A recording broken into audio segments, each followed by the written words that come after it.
নমস্কার বন্ধুরা, আবারও চলে আসলাম একটি নতুন ব্লগ নিয়ে আপনাদের সবার সামনে। আপনাদের একটি প্রিয় মানুষ প্রিয়া আমার ব্লগে আপনাদের সবাইকে স্বাগত। সকাল সকাল ঘুম থেকে উঠে গেছি। আজকে তো কালকে যা ঘটনা ঘটেছে সেই ঘটনার কারণে আজকে আর ইচ্ছা করলো না স্কুল যেতে, কারণ ভয় লাগছিল আর কুকুরের ভীষণ চেঁচামেচি শুনছিলাম। সকালবেলা উঠেই প্রথম কাজ হচ্ছে ব্রাশ করা। আমি আর প্রিয়াংশু ওয়াশরুমে এসে গেছি, টুথপেস্ট লাগিয়ে নিয়েছি। প্রিয়াংশু ব্রাশ করছে, আমি আমার ব্রাশ করছি, দুজনে মিলে মুখ টুক ধুয়ে এবারে চলে যাব। কিছুটা বিছানা উঠিয়ে নিয়েছি, চলে যাব একবার ভেতরে। প্রিয়াংশুকে কিছু খেতে দিয়ে দেবো, তারপরে একটু পড়বে আমাকে বলল। তো আমি ওকে একটু পড়াটা দিয়ে দিলাম, তো মাঝখানেও খেয়ে নিয়েছে, দুটো বিস্কিট খেয়েছে, তারপর পড়ছে। আমি বললাম ছাতুটা আনছি বাবাই। বললো হ্যাঁ মাম্মা তুমি আনো আমি একটুখানি পড়ি। বললো ঠিক আছে। কি হ্যাপি হয় দেখুন, আমার ছোট্ট সোনাটি পড়তে খুব ভালোবাসে।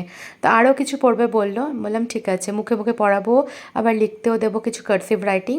তো বললো ঠিক আছে। কার্সিভের আগে এই প্যাটার্নগুলো একটুখানি ও প্র্যাকটিস করছে। এই বুকগুলো আমি কিনে রাখি ওর জন্য, এক্সট্রা বুকস, কারণ যেহেতু ভালোবাসে ওই জন্য।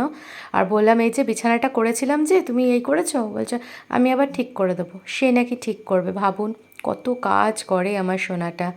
আর এখানে আমি জামাকাপড়গুলো উঠিয়ে নিচ্ছি, জানেই তো ঘরের মধ্যে মেলি, দুদিন করে রাখি তারপরে জামাকাপড় উঠাই, কারণ অত না শুকোয় না। আর এই ঘরে তো মানে কেউ থাকে না, তাই জন্য ফ্যানটাও চলে না। জামাকাপড়গুলো উঠিয়ে নিচ্ছি। প্রিয়াংশু বলছে আমি আসবো হেল্প করতে মাম্মাম। বললাম না বাবা থাক। জানেন সত্যি কথা বলতে গেলে না, প্রিয়াংশুকে না বাড়িতেই শিখিয়েছি সবার হেল্প করতে। প্রিয়াংশু আবার ডেকে আমাকে কিছু দেখালো, মানে পড়ার জিনিস, ওটা দেখে নিলাম। আবারও জামা কাপড়গুলো উঠিয়ে নিচ্ছি এক এক করে। জানেই তো আমার জীবনটা হচ্ছে এই এদেরকে নিয়েই। আগে জীবনটা একটুখানি রং ছিল বেশি, কারণ মা ছিল। এখনও জীবনটা রং আছে, রংবিহীন জীবন নয়, একদমই নয়। কিন্তু ব্যাপারটা কি বলুন তো, স্বামী পুত্র আছে, ওটা তো অবশ্যই একটা রং আছে, কিন্তু মায়ের একটা আলাদাই রং, মা বাবার একটা প্রভাব আলাদাই থাকে। হয়ে গেল জামা কাপড় উঠানো, এসে গেলাম। প্রিয়াংশুকে জিজ্ঞেস করলাম বাবা এই চিকেন খাবে না ফিশ। ও আর ওর মানে আমি আর ওর বাবা দুজনে মিলে, মানে ওর বাবা বেরিয়ে গেছে কাজে। তো বেরিয়ে গিয়ে তারপরে একটা জায়গায় দাঁড়িয়েছে, বৃষ্টি হচ্ছিল বলে ফোন করলো। তখন আমি ওর বাবার সাথে কথা হচ্ছিল, তখন আমি আর ওর বাবা একসাথে জিজ্ঞেস করলাম। ও বললো না না মাছের ঝোল ভাত খাবো। বাইরে দেখুন মরশুমটা বেশ ধোঁয়া ধোঁয়া একটুখানি আছে, আর তার সাথে বৃষ্টি পড়েই যাচ্ছে অনবরত। আমি বলছি ও তারপরে বিস্কিটটা একটা খেয়েছিল, একটা রেখে দিয়েছিল, তাই আমি বললাম আবার আমি বিছানাটা এখানে গুছাচ্ছি, তুমি আবার দুষ্টু করে দিও। তখন ও হাসছে। এসে গেলাম রান্নাঘরে, ওর বাবা বললো আমুল কুল রেখেছি খেয়েও গো। বললাম ঠিক আছে খাবো। সেই আমুল কুলটাও বের করে নিয়েছি। আর এখানে আমি চালটা মানে ভাতটা বসিয়ে দিচ্ছি। প্রিয়াংশু যেহেতু আরেকটা বিস্কিট এখন খাচ্ছে, দুটোর মধ্যে একটা খেয়েছিল, খেয়ে পড়ছিল, আবার একটা খাচ্ছে। তা আমি ততক্ষণে চাইছি যে ভাতটা বসিয়ে দিই। আজকে খুব অল্প পরিমাণে ভাত করছি, আমার না কালকের ভাতটা রয়ে গেছে কিছুটা, তো ওইটা আমি খেয়ে নেব। আর কীরকম করে করি উইদাউট মানে গরম করে আপনাদের সাথে শেয়ার করব। যতই জানেন মাইক্রোওয়েভ আছে, হ্যান আছে ত্যান আছে, সব কিছুই থাকে। একটা জিনিস হয় না একটু কুড়েমি, বা নিজের প্রতি মানে কুড়েমি, মানে সংসারে অন্যের প্রতি কুড়েমি নয়। ছেলেকে ভালো খাবার দিতে হবে তার জন্য রান্না করতে পারছি, স্বামীকে ভালো খাবার দেবো তার জন্য করব। নিজের জন্যই না হয়তো মেয়ে ছেলেরা এটাই করে, কুড়েমি এসে যায়। নিজের মাকেও দেখেছি, আমার শাশুড়ি মাকেও দেখেছি, নিজের জন্য যে কিছু করব সেটা করব না। হ্যাঁ অন্যের যা যেরকম লাগবে সবার মুখেরটা একেবারে কাছে। আমি তো দেখেছি আমার শাশুড়ি মাকে, উনি কী করবেন, তার ছেলেদের তার স্বামীর সব কিছু একেবারে রেডি করে মুখের সামনে দিয়ে দেবেন, কিন্তু নিজের জন্য যদি কিছু বলি সেটার উনি চিন্তাই করেন না। আর সত্যি বলতে গেলে আমার মাও এইরকমই ছিল, নিজের জন্য কোনো চিন্তা নেই। আমারও সেই ব্যাপারটা হয়েছে। দেখুন আমি ছাতু খেতে পারতাম, কিন্তু আমি একটু মুড়ি ভক্ত, তো তাই জন্য আমি মুড়িটা নিলাম। তো এখানে মুড়িটা একটু কম হয়েছে, আর একটু মুড়ি আমি পরে নিয়ে নেব।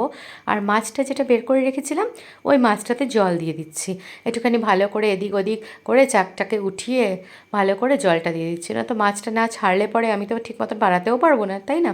আর এর মাঝখানে আমার ঘরের এখনও ঘর ঝাড় দেওয়া মোছা বাকি আছে। তো আজকে প্রিয়াংশু আর আমি একসাথে উঠেছি বলে আজকে আমার সকালে সকাল কাজটা হয়নি। হাতটা ধুয়ে নিই, ধুয়ে নিয়ে চলে যাব প্রিয়াংশুর কাছে, খাবারটা খেয়ে নেবো। তো এদিকে দেখছি ভাতটা 1 ফুট হয়ে গেছে। আর আপনারা জানেনই ভাত আমার 1 ফুট হয়ে গেলে পরে আমি ভাতটা বন্ধ করে দিই, মানে ওটাকে বন্ধ করে দিই, ওটার মধ্যে ওই গরমটার মধ্যেই হয়ে যায়। এতে না আমার গ্যাসের সত্যি কথা বলতে গেলে অনেক অনেক সাশ্রয় হয়, আমি এটাই করি। আর আর আমি দেখেছি এই প্রসিডিওরটা আমার মায়ের প্রসিডিওর, আর আমার শাশুড়ি মায়ের প্রসিডিওর আমি দেখেছি বিয়ের পরপর এসে। শাশুড়ি মা কী করতেন, ভাত বসানোর আগে জল গরম বসাতেন, জলটা বেশ ভালো করে ফুটছে তখন চাল দিতেন, তাড়াতাড়ি হয়ে যেত।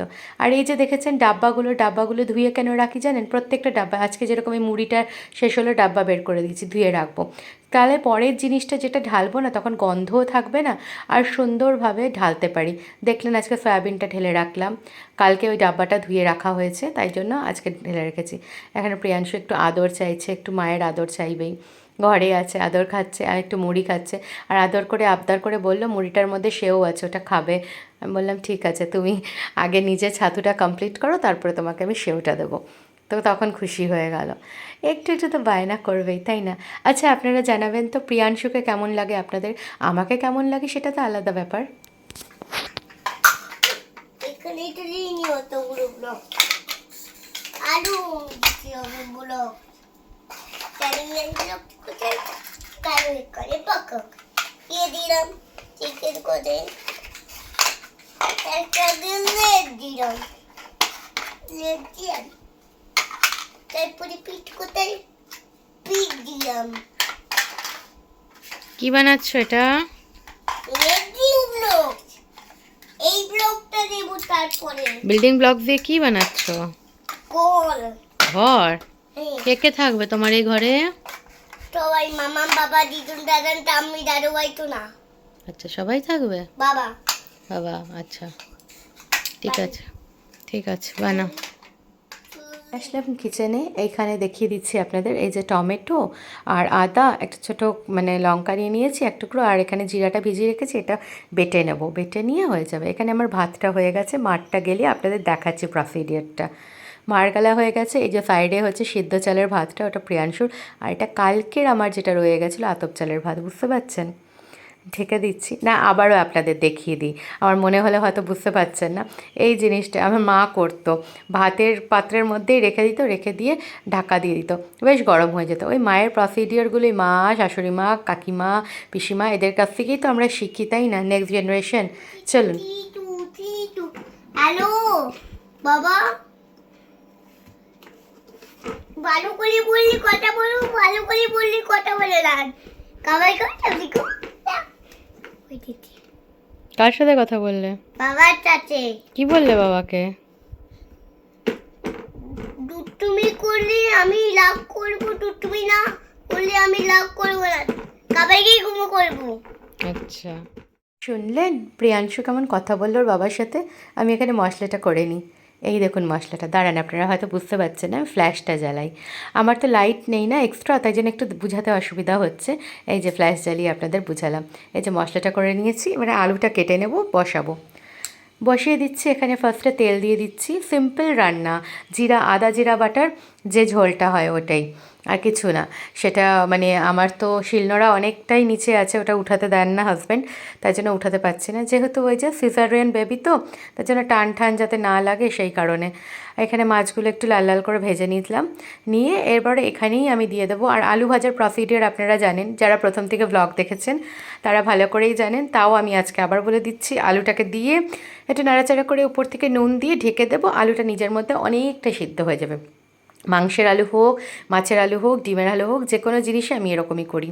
এবারে আলুটা প্রায় সিদ্ধ হয়ে গেছে, আবার আপনাদের মশলাটা দেখাচ্ছি, এর মধ্যে হলুদটা দিয়েছি আর নুন আর অল্প চিনি স্বাদ মতো, যা আলাদা করে আর কড়াইয়ে দেবো না। আর একটু ওই মশলার বাটিতে জল দিয়ে ঘুরিয়ে একটুখানি দিয়ে দিলাম, এবার এটাকে শুকোতে দেবো, তাই ঢাকা দিয়ে দিলাম। দেখুন ঢাকনা খুলেছি, মশলাটা হয়েই গেছে, অলরেডি রেডি হয়ে গেছে। তাই জন্য আপনারা হয়তো একটু কালো কালো দেখছেন, কারণ লাইটটার অভাবে এটা দেখবেন, এই একটু কিছু করার নেই, একটু ম্যানেজ করতে হবে, কি করব বলুন। একটু আমার না অ্যাকচুয়ালি লাইটটা যেটা আছে ওটা খুব ভালো আলো দিত, লাইটটা ভেঙে কাত হয়ে গেছে, সেই জন্য আলোটা আমার কম পড়ছে এখানে, আদারওয়াইজ আগে ভালো ছিল লাইটটা। এই যে এখানে এবারে মাছের ঝোলটা হয়ে গেছে, ফুটছে টকবক টকবক করে। পরে যাব একটু ঘরটা মুছে নেব, জলের বোতলগুলো ভরবো, যে কাজগুলো বাকি আছে, আর তার সাথে হচ্ছে ফিল্টারটা জল ভরবো। আর এইদিকে দেখুন মাছটা ফুটছে, আর এখানে প্রিয়াংশু কী করছে, ও একটু এতক্ষণ পড়াশোনা করেছে, খেলেছে, তাই একটু মাফা অ্যান্ড দ্য বিয়ারে ডান্স দেখছে। দেখুক, আমি সব কিছু দিই, আপনারা ভালো করে জানেন। আর এইখানে আপনাদের দেখাতে দেখাতে এখানে ঘর মোছাটা হয়ে গেছে, আপনাদের বললাম। তার মাঝখানে আমি ঘরটা ভালো করে মুছে নিয়েছি, চেয়ার টেয়ার উঠিয়ে নিয়ে পরিষ্কার পরিচ্ছন্ন করে। অ্যাকচুয়ালি ঘরটা রোজ না মোছা হলে না, বাচ্চা মানুষ থাকে, ভালো লাগে না, মনে কেমন যেন লাগে, বাস হয়ে গেছে। প্রিয়াংশুকে ফ্রেশন আপ করিয়ে রেখে আমি ওকে বললাম তুমি বসো, তো ওখানে কালার করছিল, আমি এখানে স্নানে চলে গেছিলাম। স্নান টান করে ফ্রেশ হয়ে আসলাম, আমাকে আবদার করলো টিপ পড়বে, বললাম না দেবো না। তারপর দেখুন ছেলের কত লক্ষ্য করেছে, আমার গায়ে একটা চুল ছিল সেটা ফেলে দিচ্ছে, কত লক্ষ্য বলুন। মানে সন্তানের ভালোবাসাটা অনেক বড়। মানে সত্যি আজকের ডেটে না মনে হয় যে মানে প্রিয়াংশু মানে এত এত এত ভালোবাসা দেয় না। এই যে মা চলে গেছে না, আমি কাঁদি মাঝে মধ্যে, আজও কাঁদি। ওই প্রিয়াংশুর দিকে তাকিয়ে হয়তো ওই জায়গাটা কিছুটা ভুলে যাই। ওর মুখের হাসিটা দেখে, ওর কেয়ারিংটা দেখে মনে হয় আমার মা আমাকে কেয়ার করছে, আমার মা আমাকে আদর করে দিচ্ছে। আমাকে বলে, আমাকে প্রিয়াংশু কি বলে জানেন, আপনাদের বলছি, এই তো তোমার মাম্মা, আমি তো।